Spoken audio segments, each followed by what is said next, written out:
TDS has a lot of towers, but have you wondered about useless towers? It's important to note that useless is not the same as lost. Useless towers are towers that you would never use, even if they look viable in some situations. Due to other towers just being better at it, and thus basically removing any reason to use a tower in question.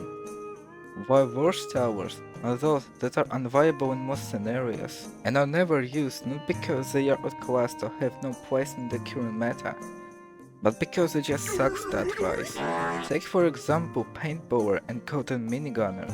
Paintbowler can be considered the worst, because he is a piece of shit, while Golden Mini can be considered useless because Accelerator and Engineer exist and basically take over his job. I'm also excluding starter towers because they are literally just meant to be used for like a couple hours until you get money for better options. The same will go for obvious F-tier towers like Gladiator and Snowblower. PvP usability will also be excluded because who the fuck plays PvP? Now with that established, let's talk about all the candidates for the most useless tower and find out the most useless tower in our Tower Defense Simulator. Personally, I think he should be the starter tower for what he offers, but whatever. Assassin is a melee early to mid-game tower with single targeting with an ability to create a splash damage every third hit after level 2, and at level 4, it can throw knives at enemies. Sounds familiar, but whatever. Sounds decent enough until you realize Braviary exists and basically throws all the assassin's usage down the drain. Braviary is superior in almost every single way, and lack of splash does not matter because Assassin Splashed is not that good anyway. And even if you don't have Braviary, there are still millions of superior early options such as Shotgunner, who also completely outclasses Assassin. I think it's safe to say that Assassin lives up to its name and you will never in your lifetime use him.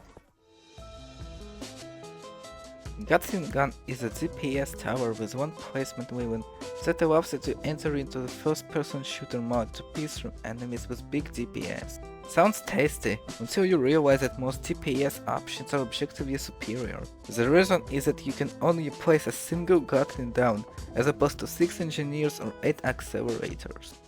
And sure, its DPS is really massive if it pierces through multiple enemies, but at this point it's a crowd control tower, where it's also outclassed by the likes of Rocketeer or Mortar, with both having a better crowd control potential.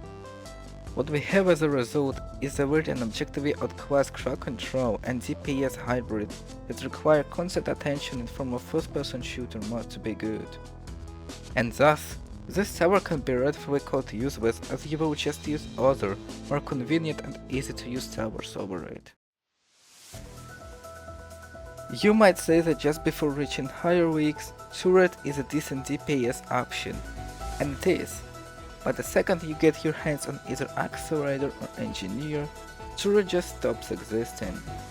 The problem with Turret is a horrendous cost efficiency, being way too expensive for damage it offers. Both towers mentioned above that outclass it, while also having a large max DPS potential, due to Turret having only a 3 placement limit. I'd say even a normal minigunner provides a better DPS, unless you either play in quad or there is no space on the map to spam them. Overall, Turret is just a simple and inferior DPS option in the meta that has no unique selling point over the likes of towers like Accelerator. Remember my points for Turret? They pretty much apply for Golden Mini as well. Golden Minigunner is basically a heavy version of normal Minigunner, and at the same time a light version of Turret, having quite a lot of DPS, while also being fairly expensive and having 15 placement limit. Too bad, so sad. Accelerator and Engineer are both objectively better than him. In fact, to make matters worse, in Sova normal minigunners are arguably better than Golden, as if you spam enough of them, they will have more total DPS than 15 Goldens. He's a useless tower contender, due to being outclassed not only by the hardcore DPS duo, but also by his normal version in some circumstances. And at least a 50,000 coin cost doesn't help either. I know this tower has a lot of fans, but let's be honest, This tower is simply impractical. It is supposed to be a mid to late game tower focused on summoning skeletons to deal most of its damage, but the truth is, other options are simply superior. Engineer, for example, is a far more consistent option that also performs better on pretty much every level. Also, Necromancer only really shines at max level, but even here he clashes with other late game towers that are just more consistent and don't rely on clunky unit spawns. Top it off with only 3 placement within, killing its maximum potential DPS compared to other towers, and you got yourself another contender for the towers that you will never use.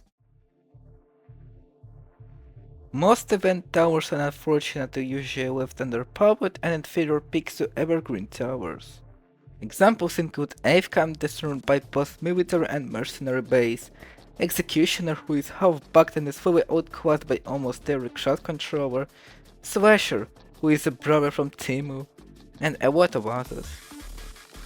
There are exceptions, but most are stuck in this situation. The reason for that is simple. Limited time towers who you can only obtain once in a blue moon for Robux being meta is not healthy for the game. But this basically seals the fate of them to forever being forgotten and not used even for people who happen to own them.